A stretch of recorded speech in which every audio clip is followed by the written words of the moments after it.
It's just the arrow keys.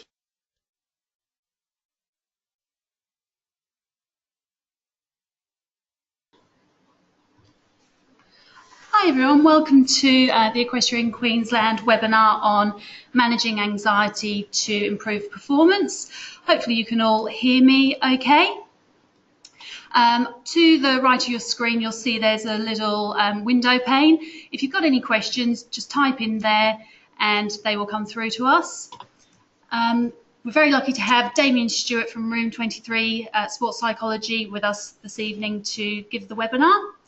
Those of you that are viewing this live will be able to see Damien and myself. If you're watching the recording that will be made available, you won't see us, but you should hear our voices and see the screen. So I will hand over to Damien. He has prepared a handout for you all, and that will be emailed out to you all tomorrow and be made available on our website as well with the recording. So I hope you enjoy the webinar.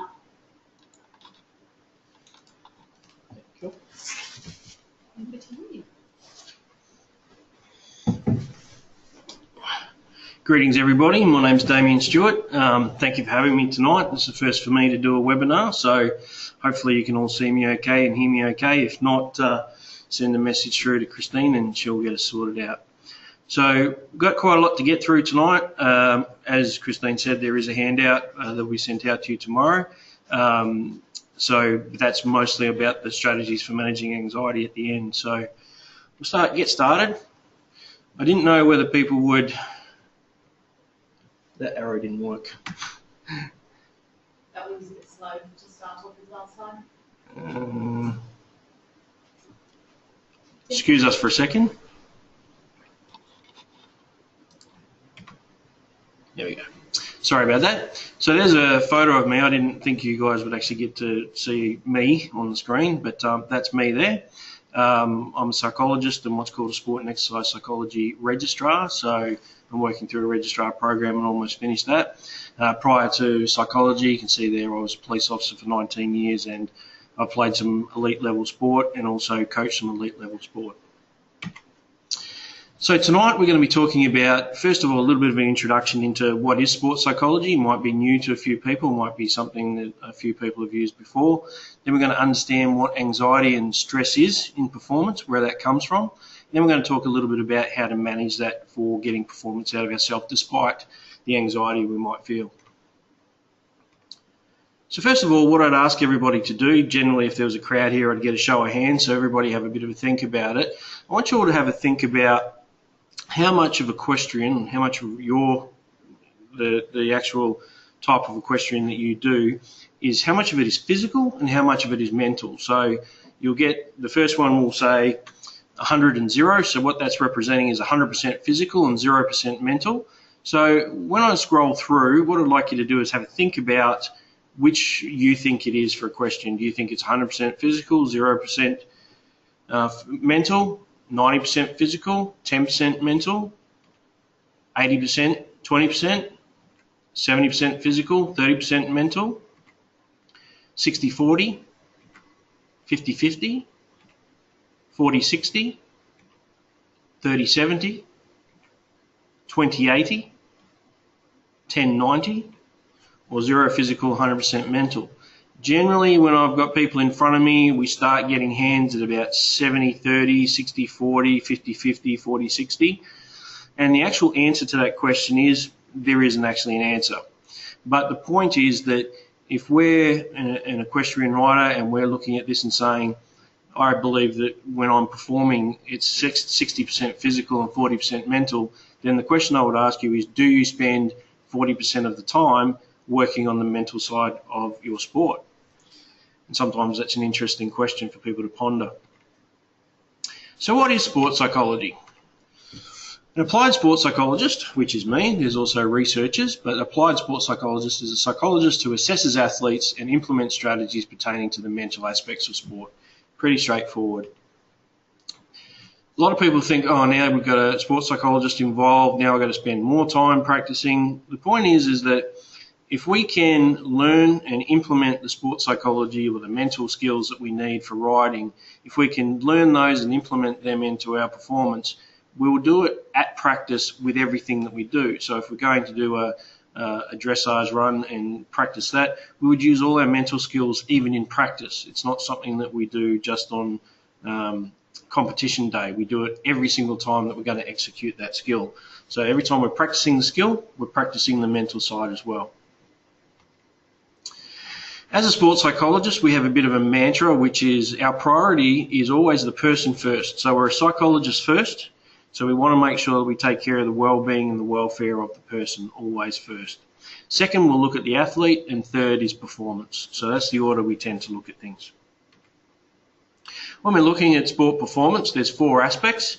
One is the physical. And the physical aspect of sport is, do I have the ability to do it? Am I fit enough? Can I get out of my lounge chair? Can I get up on my horse? Those sorts of things. Do I have the physical ability to participate? Then we need the technical skills. Maybe we need some technical skills for doing dressage as compared to show jumping, as compared to eventing. Then we need strategy and tactics to be able to compete at the high level of sport.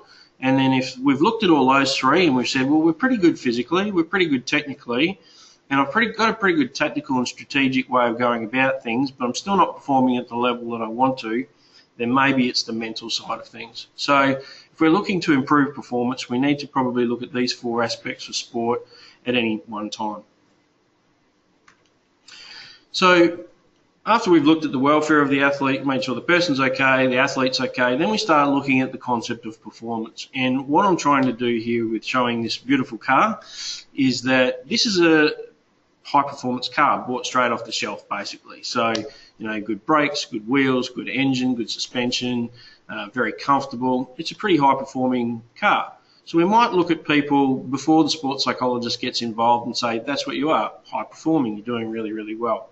So my goal is to take you from something like this to something like this, which is the same car, upgraded engine, upgraded brakes, better suspension, built for speed, built to perform a little bit better than the one before. So hopefully that gives a bit of a picture of, we don't necessarily need to bring the psychologist in when there's something wrong. Sometimes it's just to enhance performance is what we're looking at. So we do work all the way along the spectrum from people who are distressed, athletes that are distressed, all the way through to improving performance, enhancing performance. So that's kind of what our job is. And we're quite unique in Australia because we're the only sports psychologists in the world that are trained as psychologists first and sports psychologists second. So what is it we're trying to achieve by bringing in sports psychologists or working on the mental side of our game? What we're looking for is excellence in performance. That's what we're looking for. Notice I didn't say having to win all the time, having to be perfect. We're looking to get excellence out of our performance. And each of us will have a different definition for what that is, and depending on what level we're at most likely. So a couple other ways I like to look at what performance is and what we're trying to get, which is a relentless pursuit of uncompromising standards. We're also looking at giving 100% effort 100% of the time, and knowing that each time you walk or ride out of the arena, you gave your all. That's what we're hoping for when we're talking about excellence in performance. On the screen at the moment is just a small amount of the things that sports psychologists can help people with. On the left there, we have the on-field or in the arena stuff, focus, attention, concentration, goal setting, imagery, mental toughness, motivation, all the way on the other side to off-field stuff with injury management, communication, relationships and conflict, planning, sleep difficulties, travel is a big one in sport, sport-life balance type of things, etc., etc. So I'm going to move on pretty quickly from there and get on to understanding anxiety. I don't know if anybody would have any questions about what I've just gone through about what is sports psychology. No? We'll move on. So now we're going to talk about understanding anxiety and stress in performance. So I found this on the net, thought it was pretty funny, and people might actually relate to that if they've got young kids. So what is it that we're talking about here? Energy or activation? That's what we're talking about. To be able to perform in sport, we need a certain level of energy or motivation to be able to perform at our best. We call this activation. It's called a number of different things: energy, activation, all those sorts of things. And any time our energy can be anywhere from low, basically when we're asleep or in a coma, all the way through to extreme excitement. Our brains never switch off, so our level of activation will always go up and down throughout the day. Activation energizes us, giving our body the oomph it needs to perform intensely and vigorously. We're going to have a bit of a diagram of that in a minute. So there's two distinct ends of the scale or the spectrum when it comes to activation. One is underactivation with Kobe there, having to sleep on the bench, and that's detrimental to performance. And then we've got the guy at the bottom there who's had too many coffees and he's overactivated, and that is also detrimental to performance. So looking at the anxiety performance bell curve, what you can see here is what I've just talked about in a diagram. So on the vertical axis, we've got performance, and the higher we go, the better the performance. The lower we go, the poorer the performance. And on the horizontal axis, we've got activation. So to the left is low activation, to the right is high activation. So we can see down in the corner where the two lines come together, that's where we're talking about people who are in a coma or they've fallen asleep. No activation, no performance. So then we kind of get up in the morning, stretch our legs, throw some water in our eyes, have some breakfast, and our level of activation starts to increase along the horizontal line. But what you see is as that starts to rise along the horizontal line, as the activation starts to get higher, our performance tends to increase as well, until we get to the top where we've got the arrow saying maximal performance. So what we're talking about there is the zone of optimal performance. Maximum activation, maximum performance. So I'm right there, I'm ready, I'm energized, I'm all pumped up, I'm ready to go. But what happens when we start to talk about anxiety, which is what we're going to talk mostly about tonight, is when we start to come down the other side of the mountain or the other side of the bell curve, and we start heading to higher levels of activation. And as we can see, as we get higher in the activation, our performance starts to decrease. So this is when we're starting to talk about high anxiety. This is where it's actually problematic, not just the nerves or the jitters before we compete. What we're starting to talk about as we come down the other side is the concepts of choking and getting the yips and things like that. And even though we've got a nice gradual curve going down, some believe that there's a point along that curve coming down where we drop off, like falling off a cliff. We might call that the anxiety cliff that we fall off of. And obviously, more anxiety, or the worse anxiety, the worse the performance. So underactivation is a problem just as much as overactivation is, but generally overactivation is going to be more of a problem than underactivation. So just a quick word on if we weren't feeling quite up to it today, we want to stay in bed, we're not feeling that pumped up, then there's a few things that we can do to help us to get ready for performance. So listening to some music is a good way of pumping us up. Watching a hero or an idol perform is a good way of getting us in the mood. Watching a video of one of your own good performances is a great way to go. And getting some vigorous exercise to get our blood pumping and the adrenaline flowing is another way of getting us ready for performance. So overactivation or anxiety, what is it? So anxiety remains one of the most intensely researched areas of sports psychology. Assisting athletes to regulate their anxiety is pretty much the main thing that sports psychologists will do. So generally when you've got an athlete coming through your door, ringing you up to work with you, generally it's an issue of anxiety that's getting in the way that they want help with. And anxiety is the major reason why people come to see a sports psychologist. So anxiety, what is it? So it's a high level of activation that is often experienced as unpleasant. So most of us don't feel really anxious and think it feels good. Most of it feels unpleasant to us. It varies in how intense it feels, anxiety. It comes and goes depending on the situation. We don't necessarily have it all the time. It can feel intense, distracting, preoccupying, perhaps leads us to feel a little bit worried about what it is we're about to do. And the other thing about anxiety is we feel it emotionally and we feel it physically.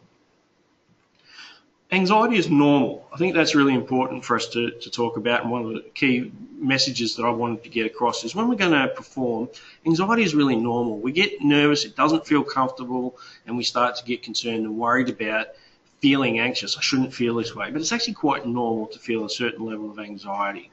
And it can also be beneficial to performance. If we look at the curve, and we found that zone of optimal performance where our activation was nowhere near zero, was actually up in the middle range. The other thing to think about with anxiety, another way of putting it, thinking about it, is it's telling us something important is about to happen. I'm about to go out and compete. I'm about to go for a job interview, those sorts of things. So it is a really nice sign to us that something important is about to happen. However, excess levels of anxiety can lead to interfering with performance, reducing our enjoyment of our sport, and it can lead to us wanting to withdraw from our sport.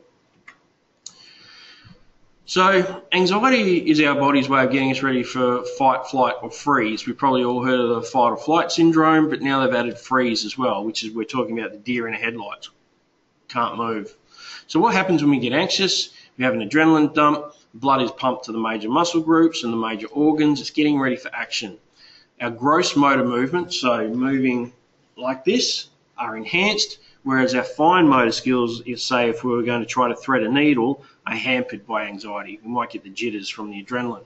Now, and a lot of people think, oh, we shouldn't think negatively, we shouldn't feel anxious, but it's actually quite normal for us humans to feel a little bit cautious about the world. If we think back to when we were sort of living off the land and in caves, if we came out, we weren't as fast or as strong as the other animals, so we needed to be able to be ready for something that came. If we just sort of skipped through the jungle like Little Red Riding Hood, we would face being eaten by a saber-toothed tiger or something like that. So we're actually trained to be a little bit cautious. So another way of thinking about how anxiety is quite normal.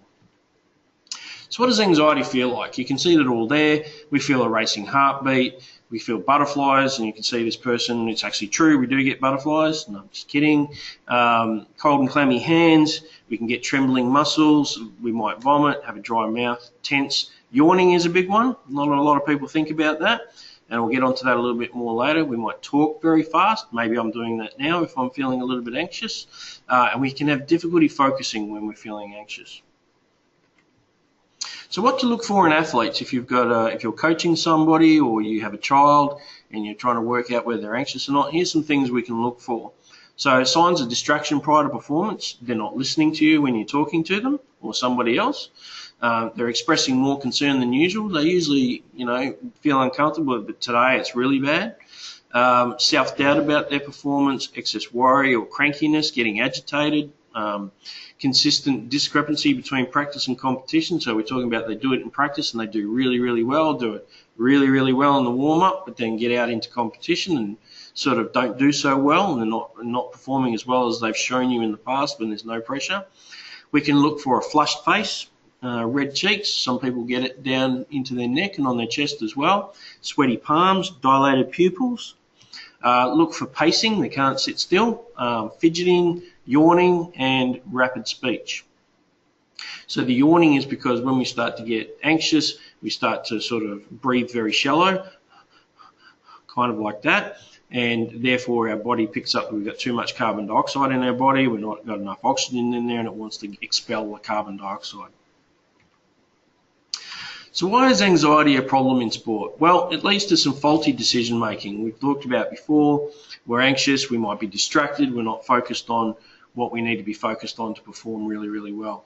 You're going to hear the word focus a lot tonight when it comes to overcoming anxiety, and even although I've talked about how the main reason that athletes come to see a sports psychologist is for anxiety, the most important part of sports psychology, or the most important mental skill, is focus. If we're focused on the right things at the right time, we shouldn't get too anxious, or the anxiety won't affect us as badly. Our muscles become tense, rigid, jerky, and uncoordinated. We have unhelpful thoughts. I hope I don't mess up. So we start thinking negatively if we're anxious.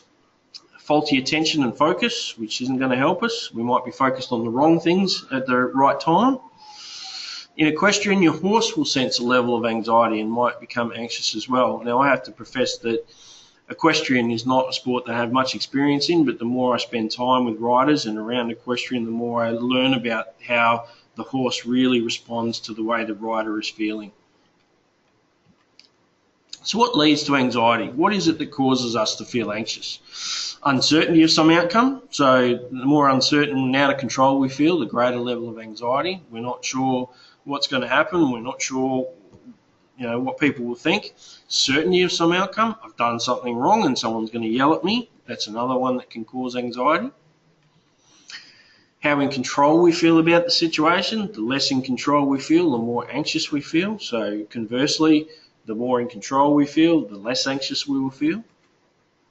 And athletes who experience anxiety typically perceive that a situation is beyond their ability. So that might be real or not real, but they sense or they feel as though the situation is beyond their ability. So that can lead to anxiety. But mostly, being highly focused on what other people think of us in our performance, that is one of the greatest reasons for causing anxiety. And that could be our mum, our dad, a coach, a judge, a selector, anybody who's come to watch.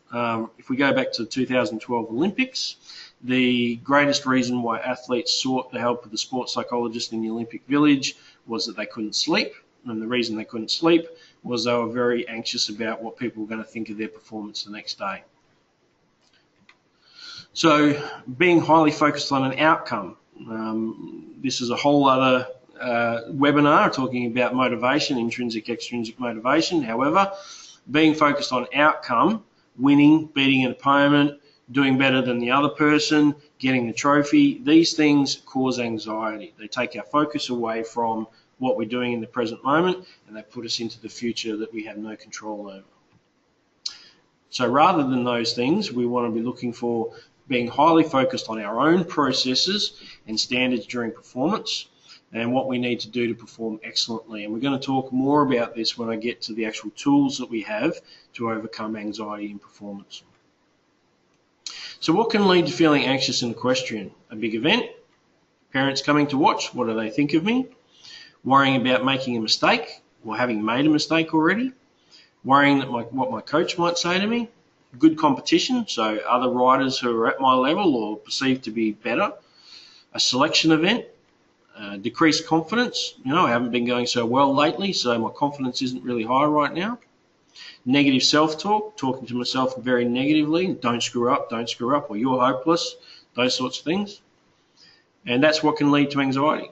So now we're going to start looking at anxiety management, and I'll just check in with Christine if she's got any questions so far. No questions. Excuse me for having some water. Okay.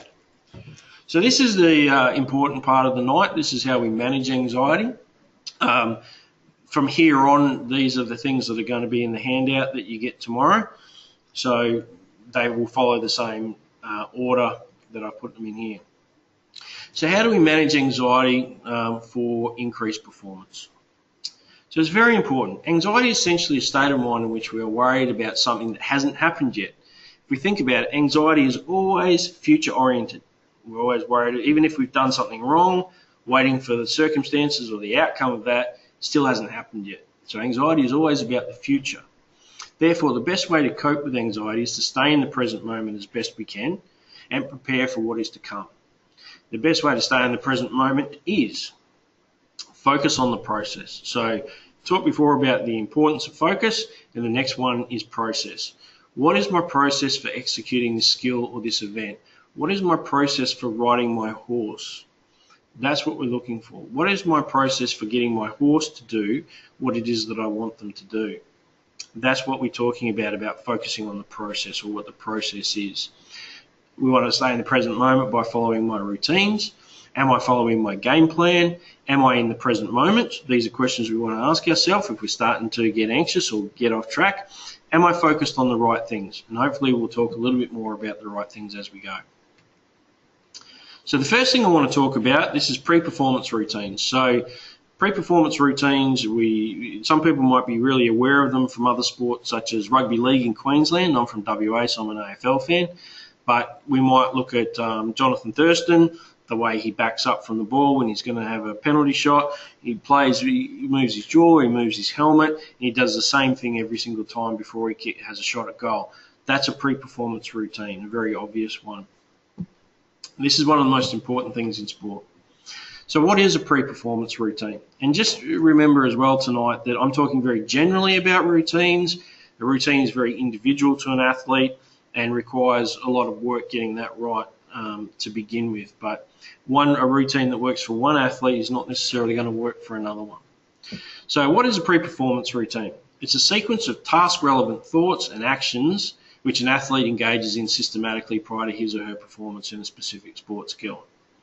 So a routine is not the same as superstition, so getting out the same side of bed every day, or putting on my left sock before my right sock, or wearing my good luck underwear. That's superstition. That's not necessarily a pre-performance routine. And a routine is an active process. It's very deliberate, and it's aimed to get us ready and into the ideal state of mind to perform the event that we're about to perform. So why do we use routines? To create the optimal mindset to achieve the desired task. We talked before about the zone of optimal performance at the top of the bell curve. That's where we're trying to get ourselves to, as much close as possible every single time we perform. It's also to guide our attention towards the task at hand and remain focused on it. So rather than just getting out of the car when I rock up, get on the horse and just go and do my competition when I'm not really focused yet, getting everything in order starts to get us ready for the optimal mindset. So it starts to focus. If our focus is wide and we're trying to bring our focus down to what we might call a fierce focus, which is right on the thing that I want to do. Consistency, it gives us the greatest chance of success in achieving a task at hand on a consistent basis.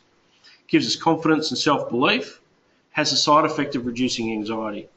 The thing is, we're so focused on following our routine that we can't be focused, if we're doing it properly, we can't be focused on the things that are creating that anxiety. Well, I'm really focused on riding my horse and doing it well. I can't be worried about what the judge thinks. I can't be worried about what mum and dad thinks or what the coach thinks, technically.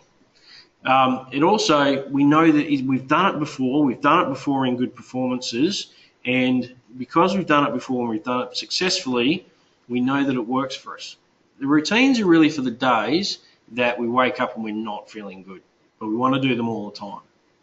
So the characteristics of a routine, they involve thoughts, mental processes, behaviours, what I do physically, mental skills, and they're always systematic. They're suitable for closed skills, such as we perform in equestrian.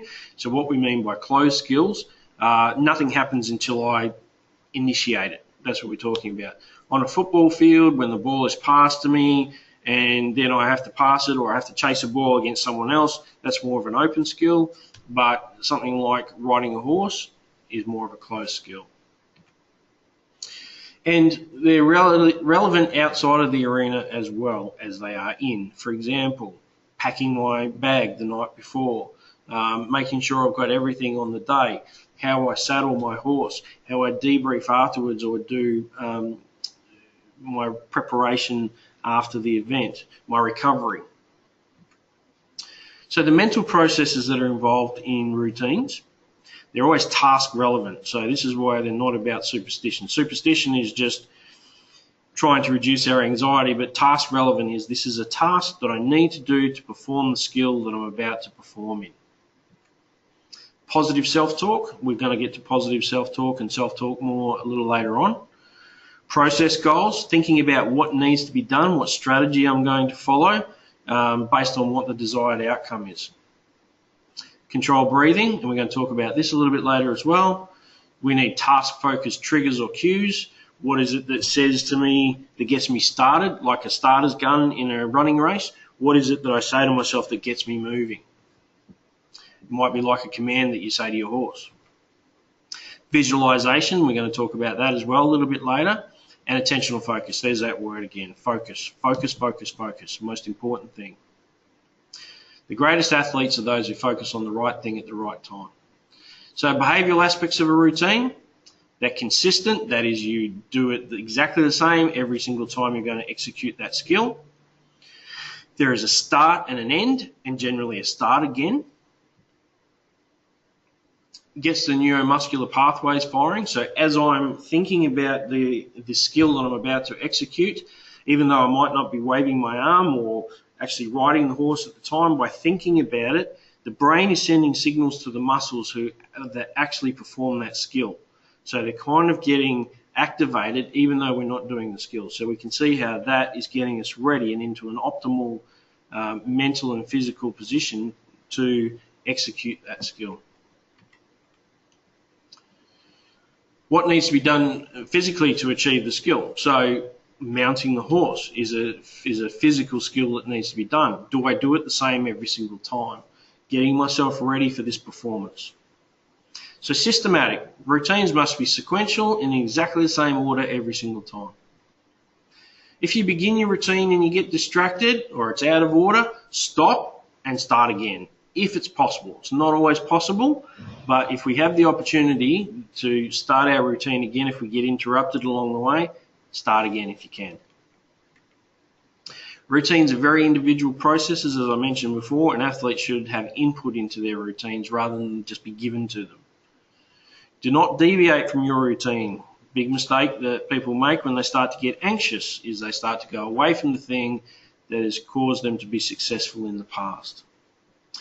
So a routine is only as good as our ability to adhere to it. So our routine must be within the rules of the sport. Say if there's a particular time frame, if we have 30 seconds to do a particular thing and our routine is 45 seconds, it's no good. It needs to be within the time frames required.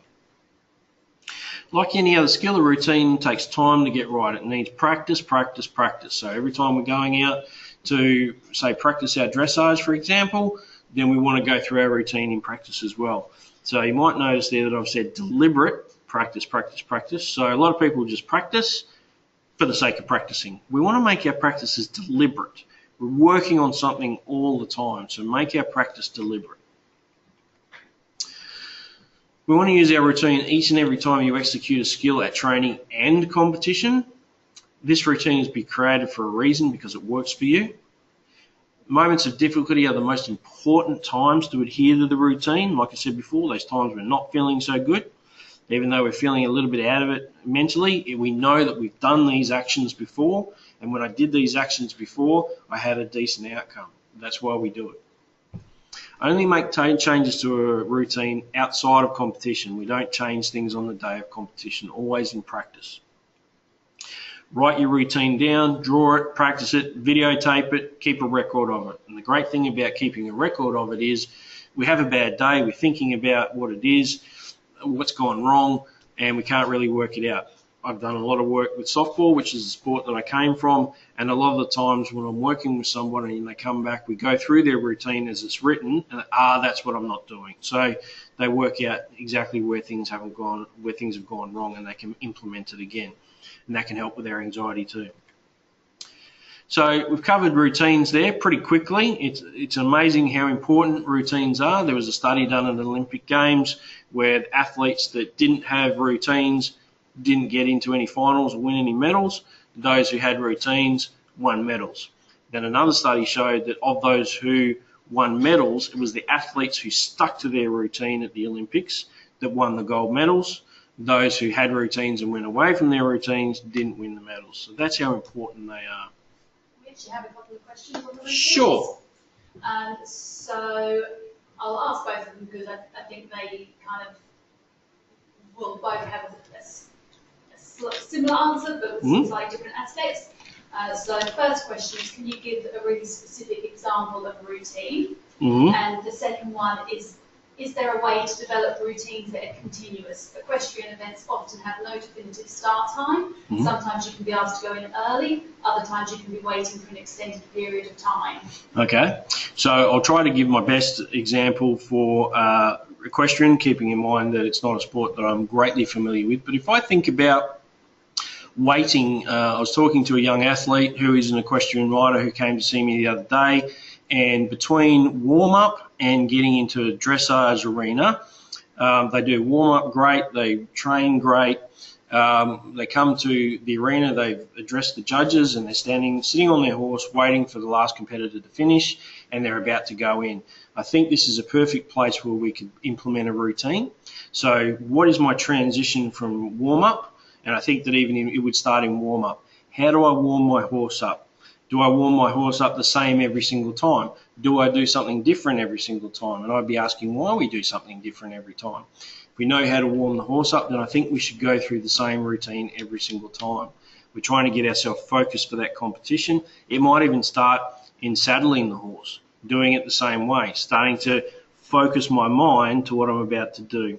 So I would go through a routine, for example, where I would do exactly the same warm-up every single time to get the horse ready, and then how I work myself from that warm-up over to the dressage arena, how I approach the judges, what I'm thinking about at that particular time. I know I'm not being specific here, but it would be different for every single athlete. So what am I thinking? We're going to talk about self-talk next.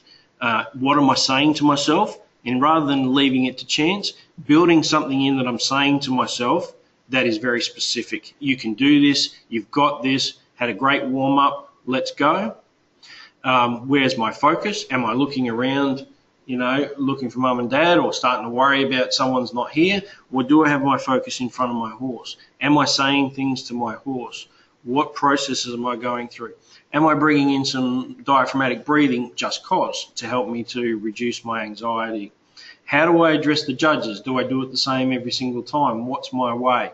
Then once I've done that, I can sit there and start to, if there's some time between sitting there and waiting for the last competitor to finish, I can start going through some visualization and some imagery about what I'm about to do. We're going to get onto visualization and imagery soon, but what I would suggest is having a very positive imagery about what I'm about to do.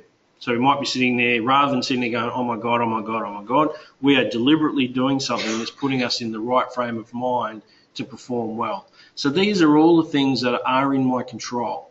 And from what I can understand from my client and understanding dressage, for example, as an example, is that there are some specific time frames in there where we do a warm-up, we do transition, we do address the judges, we do wait. And then even when we enter the dressage arena, how we start, I think, is very, very important as well. So that would maybe be a start of another routine. How do I get started? How do I get the horse ready? So I could go on with that. Hopefully that's answered the question. Any indication, Christine? No, but we do have another question. Okay. And I'm not sure if this might be something you cover a bit later on. Sure. But the question is that, so you're talking about performing optimally, and there's a lot of things that are outside of the rider's control. So what about anxiety about horse, things like the horse independently behaving dangerously, or the rider being injured, anxiety following sudden unexpected injury, fear that something similar may happen again? So what we're actually worried about there is falling off the horse. That's what's creating our anxiety, the potential of thing that hasn't happened yet and may not even happen.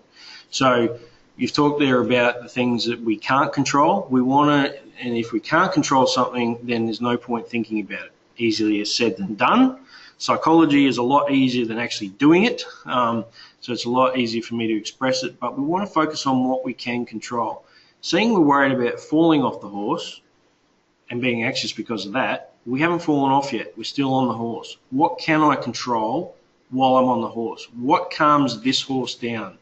What gets this horse back in line? What tasks do I have to go through? What processes do I have to go through to ride this horse excellently? What standards do I have to meet? What processes? And that's the only thing we can control, and that's where I'd be encouraging you to put your focus. Right to move on, Christine? Yeah. Hopefully that's answered those questions, or hopefully we'll get to a little bit more later on where we get to answer some of those questions a little bit better. So self-talk, what we're talking about with self-talk is, what do I tell myself? So we need to be aware and mindful of our self-talk. Is our self-talk positive or is it negative? Now, an example of negative self-talk is, don't screw up. That's negative self-talk. The human mind, the brain, as complex as it is, does not hear the word don't. And I'll give you all an example of this. So what I want you all to do, whatever you do, don't think of a pink elephant. So what you've probably all done then, when I've told you not to think about a pink elephant, you haven't heard the word don't, you've heard think of a pink elephant. So if I say to myself, don't screw up, what my brain is hearing is screw up, which is making me feel anxious. So we want to try and state something positively all the time. So positive would be, rather than don't screw up, would be do it well, do it excellently.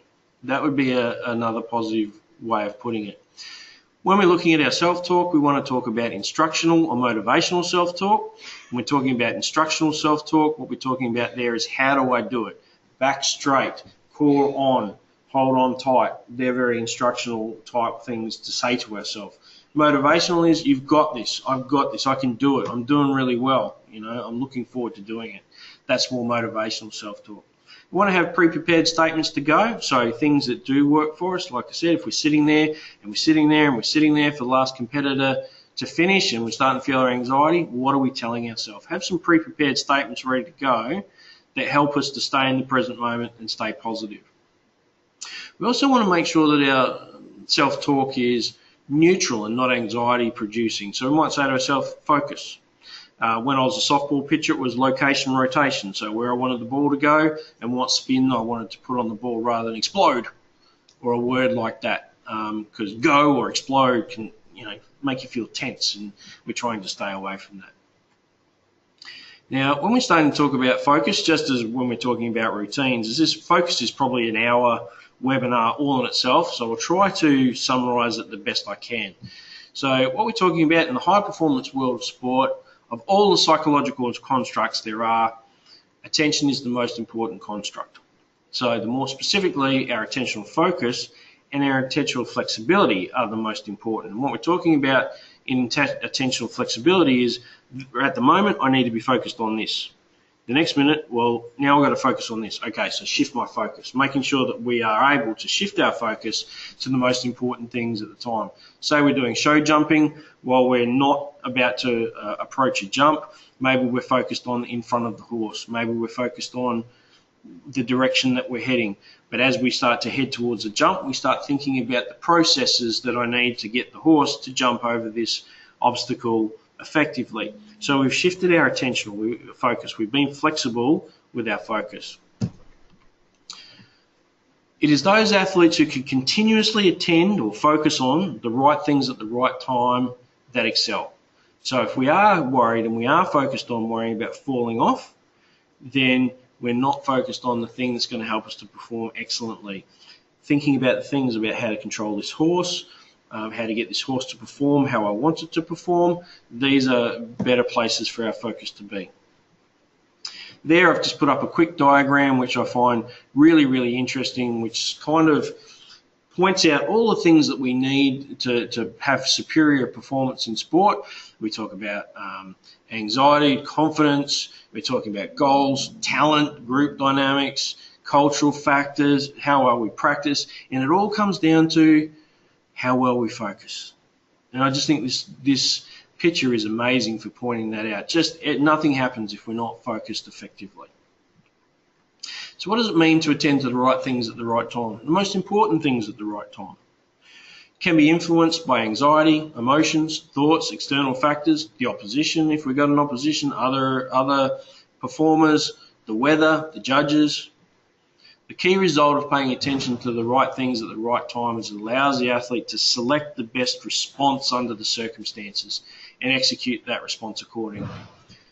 Just to try to pick an example out of the sky, we're approaching an obstacle on our horse and the horse isn't ready, we feel the horse isn't ready to make that jump, maybe we need to circle around. Maybe that's the best choice at the time. Forget multitasking, the battle of the sexes, who can multitask the best, forget it. Because if we're not giving ourselves 100% focus on what we're doing, we are splitting our focus and only giving each thing 2 things, 50-50. 3 things, 33-33-33. 4 things, 25-25-25. So we don't want to be multitasking. We want to be 100% focused on one thing at a time. So strategies for focusing attention, like I said, focus in itself is a very long presentation, but we want to have competition plans. Competition plans focus our attention. Have process goals. What is it that I'm trying to achieve? Say 3 things that I'm going to achieve that lead to me being able to get the horse to jump this jump. So I need to do this, then I need to do this, then I need to do that. They are my process goals for jumping the horse. Performance routines we've talked about. The 5 Fs we're going to talk about a little bit later can help us to focus. And our self-talk is a really good one for helping us to focus as well. So instructional, once again, making sure it's positive, instructional and motivational with our self-talk. So I'm going to move on to diaphragmatic breathing. This is one that's very, very important. It's difficult because I probably can't teach it while we're here.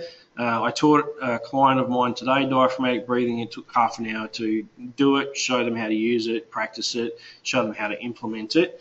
But generally, this is one of the most amazing natural things that we have to help us reduce our anxiety.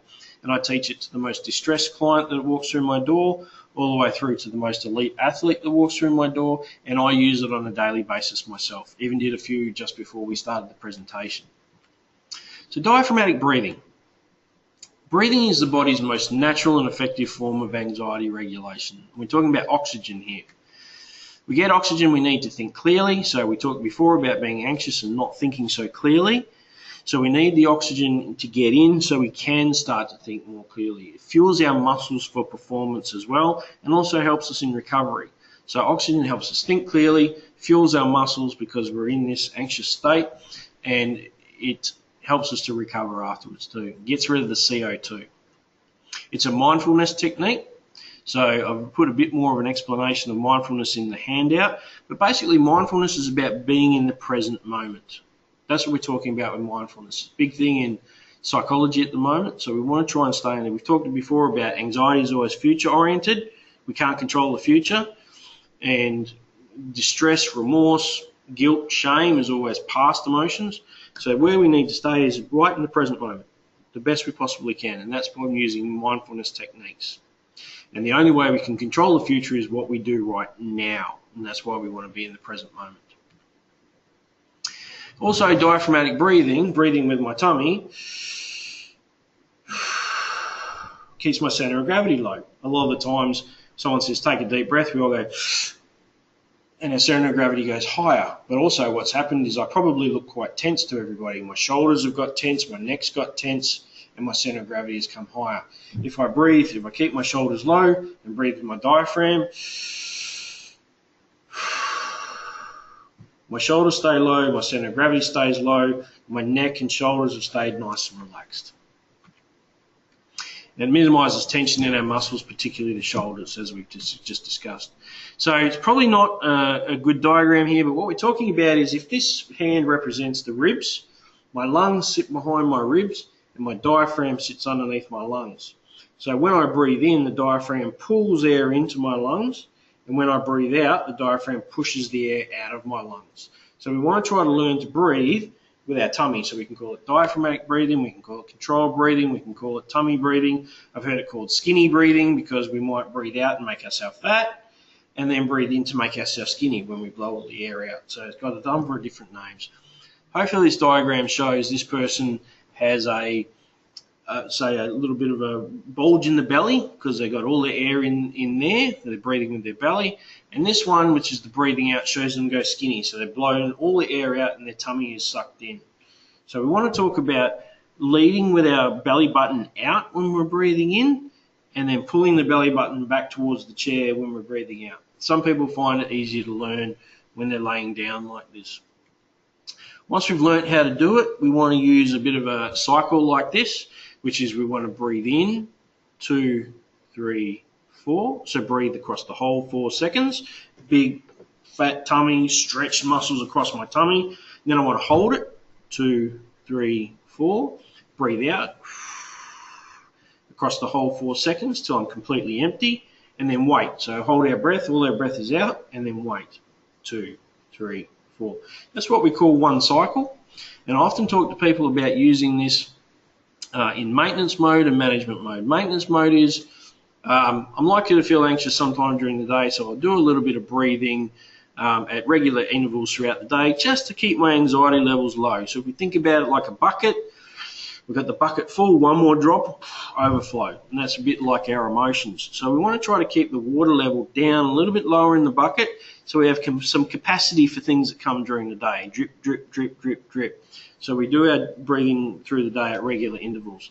The other one is, then we have an event, I'm on my horse, I'm feeling really anxious. Right, I'm already triggered. I'm already in anxious mode, do my breathing. So we can use it for maintenance, just getting ourselves a lower level of anxiety throughout the day. And we can do it, okay, I'm triggered, I'm in that mode, I've been mindful, I've got myself into the position where I know that I need to do something about this, so I'll do my breathing.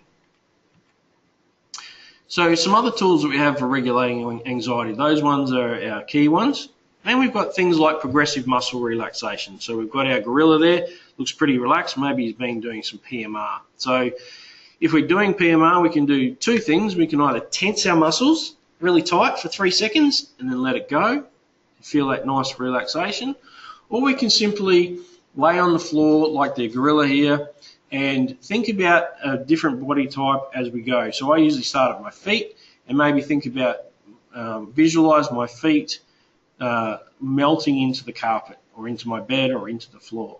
And then maybe go to my ankles and then my calves, feeling those muscles really relax, using our mind to relax, relax, relax.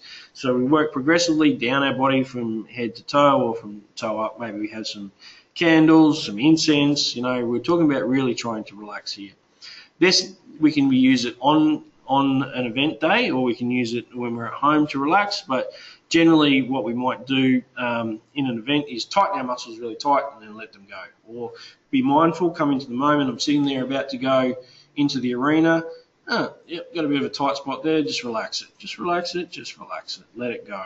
So that's progressive muscle relaxation, or PMR. Just do a quick body scan, a little bit like PMR. We can stop for a moment and close your eyes.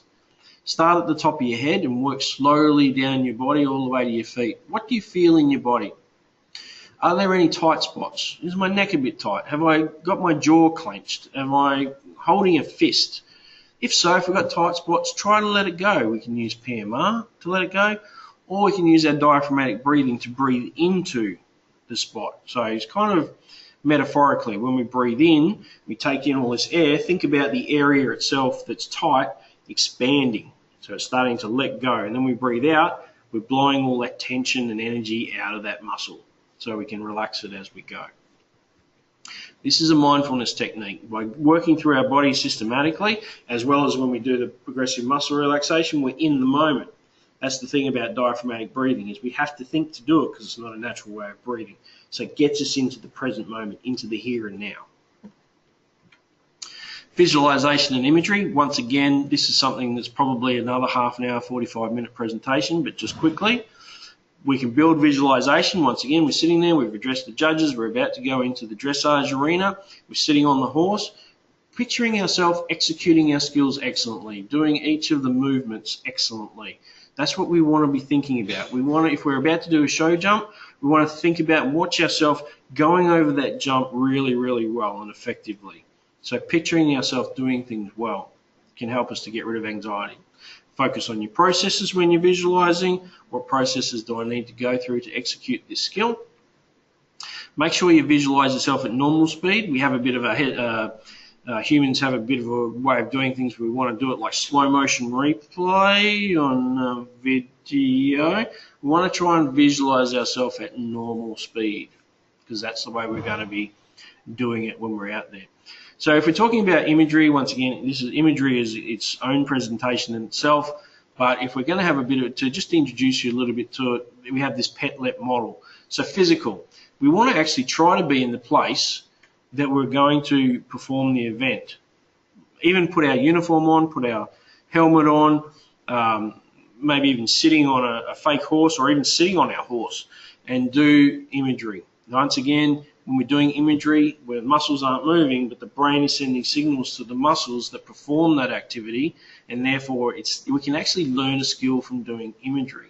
So just for a quick example, basketball, free throw shooting, have two groups who haven't practiced at all. One group is taken through imagery, the other one isn't. The ones who do imagery perform much better than the ones who don't. And that's something that's been proven over and over again in different sports. Environmental, we want to try to get ourselves into the exact place where we're going to be performing. We want to make it task relevant, so we want to imagine ourselves doing the exact tasks that we're going to be doing during our performance. Timing, once again, we want to be doing it at the speed that we'll be performing at it, none of the slow-mo stuff. Might be a little bit slow-mo while we're learning how to do imagery, but the better we get at it, the more it'll be sped up.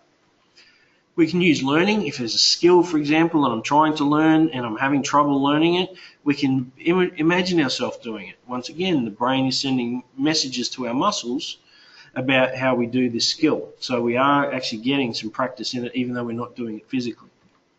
And we want to have the right emotion. So once again, we are anxious. We want to try to change in our imagery to a really positive feeling, a really energized feeling, motivated rather than anxious. So using imagery is a really good way of working on a more positive emotional approach to what we're doing.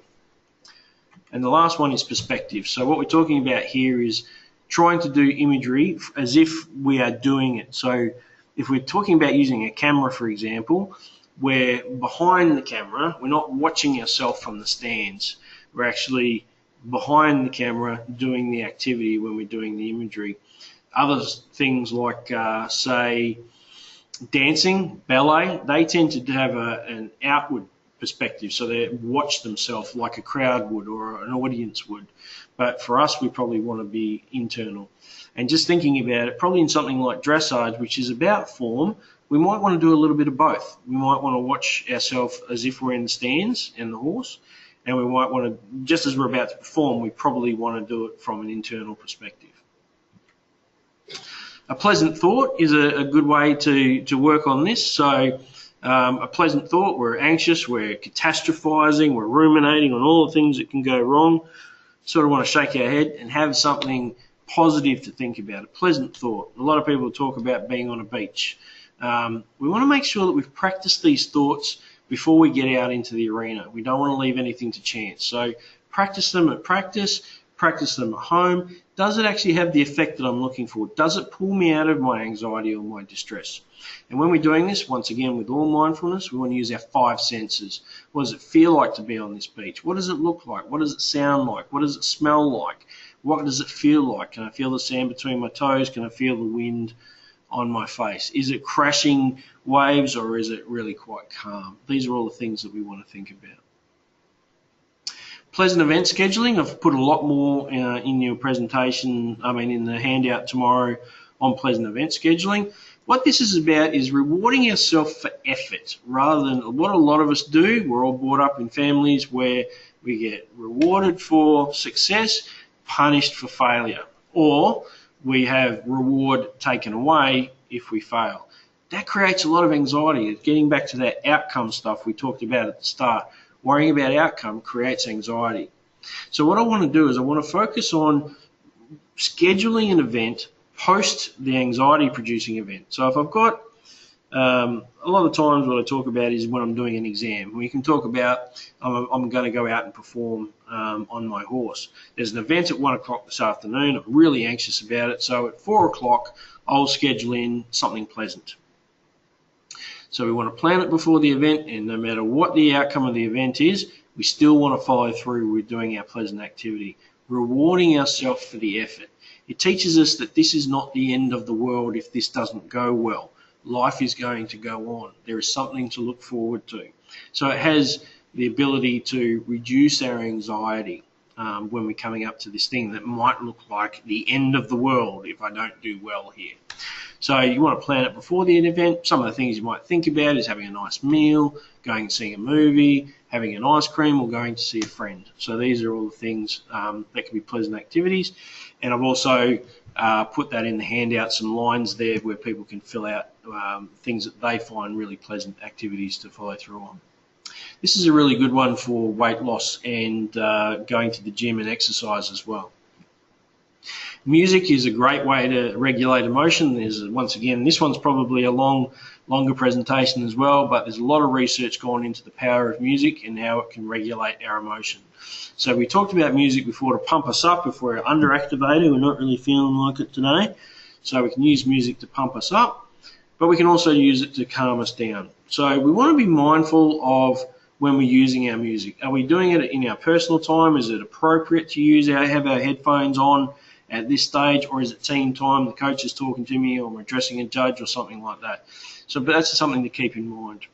We want to pre-select our music. We want to make sure that it works for us. We don't want to leave anything to chance. So we don't want to get to competition day and throw on any old song and hope that it regulates our emotion. we want to work on it beforehand and make sure it actually does the thing that we're hoping it will do, i.e. reducing our anxiety, calming us down. We can even use music to help us to focus if we get the right song. Ensure it is calming if that's what you're going for. Be mindful of lyrics. It's a bit of a trick for young players, is we might have this really great song that we listen to, but the lyrics are all negative. There's one by Eminem, Lose Yourself. He's talking in there about being anxious, about throwing up and not being able to perform on stage. So even though it's got this really hardcore music that might pump us up, the lyrics are really self-defeating and making us feel maybe a little bit more anxious. So we want to be really mindful of the lyrics as well. Have about 6 songs in your playlist as well. And the other thing to keep in mind is that music will wear off like anything else over time.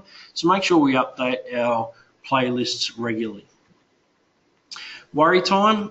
Worry time is a strategy for overcoming worries. And what we're trying to do here is assign a certain time of the day where we're going to worry about our worries. So I've got up, I've got to the equestrian event, I'm about to get on my horse and do the warm-up, and I remember I haven't paid that bill. Yes, it's going to cause us anxiety if we continue to ruminate on it. Is there anything we can do about it now? No. Thinking about it, is it going to help my performance? No. So what we might do is just assign it to worry time. Okay, I've got to pay my bill, 5:30 this afternoon, I'll pay that bill. So we can use this as an overall anxiety technique, or maybe when we're at the arena, we might want to use a pad or an iPhone or some other device to type in our list of worries as they arise. I'm worried about the exam I've got on Monday. I'm worried about the interview I've got on Tuesday. I've got to pay that bill today. Just write it down. It's amazing the power of writing something down, and it starts to leave our thoughts once we've got a record of it. Then what we want to do is set aside 30 minutes a day, an hour a day, and that is the only time in the day we're going to allow ourselves to worry. And during that time, say I've set my worry time for 5:30 to 6, it's a time when I can actively approach my problems, think about listing them down, prioritising them, strategizing to overcome them, scheduling them, and that's where I work on my problems, and that's the only time I allow myself to ruminate and stay focused on my worries. It's a nice way to help us with our anxiety. The 5 Fs, this is usually a longer presentation as well. We're starting to run a little bit out of time, so I'll get through the 5 Fs. What we're talking about here is a structured way of working through having made a mistake.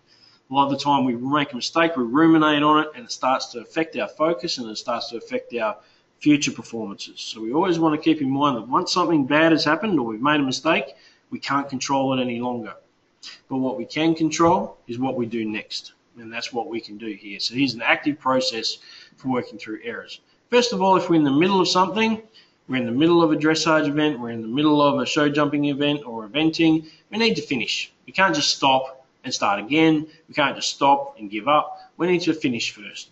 Once we've finished, we might be feeling a little bit of frustration, and we might want to just get rid of that frustration. But what I'm saying to you is you have 2 seconds to get rid of it. So maybe we use F words such as far out or phooey or any other permutation of that. Get it out, punch our hand, whatever the case may be. Stamp our feet. Get rid of the frustration as quickly as you possibly can. Then we start moving through. So fix. Okay, I did something wrong there. What's one thing I can do next time to give myself the greatest opportunity for A, not making that mistake again, and B, being successful in my performance next time? So what's one thing I can fix? Now we're starting to get back onto the next task. We need to be able to forgive ourselves and forget that we made a mistake. Maybe we need to forgive somebody else for having made a mistake that's led to a bad outcome for us. So we need to be able to let it go. And the last one is particularly if we're continuing to perform, we need to focus and refocus. Remembering that focus is the most important thing, we've got to get back to it. Rather than ruminating on the thing we did wrong, focus on the things that we can control now. Very, very important. Cognitive reframing, we'll just rush through this one a little bit. We want to challenge our thoughts. If we're thinking negatively, we want to get back to positively. So if we find ourselves getting anxious, we find ourselves drifting off to things that are catastrophizing and ruminating, start saying to yourself, start thinking about your thoughts. This is a mindfulness technique as well. Is what I'm thinking realistic? If it's not, change it. You know, I may have had a fall off a horse before. I may have had a couple of falls off a horse. But I've ridden a horse 1,000 times and I've only fallen off 3 times. So the chances of me falling off this time are very, very slim. So maybe it's not so realistic to think that I'm going to fall off my horse. Is what I'm thinking positive? If not, change it. If I'm in my negative self-talk, change it to positive self-talk. Is there another way to think about this situation? Oh my God, I can't, this is a really hard course, what am I going to do? Well, hang on. What am I going to do? Maybe I find a map of it. Maybe I go and ride it the day before. Maybe I walk it. Some of the F1 drivers, the top drivers in the world, they will roller skate or blade around the race courses before they even drive them. There's another way to think about it, change it. If it is what you're thinking helpful, if it's not, change it. That's cognitive reframing. So this is the last bit here. So some further tools for regulating my anxiety. And once again, these are tools and we could go on and on and on, but contingency planning. What if this goes wrong? So a lot of us, we've talked about not thinking about the negative, but we put ourselves into, say, worry time. What are all the things that could go wrong tomorrow? Oh, I could leave my saddle home. What if I leave my saddle home? What if I leave my boots home? What if it's raining? What if there's a judge there I don't like? Put some contingencies in place, how I'm going to deal with this ahead of time.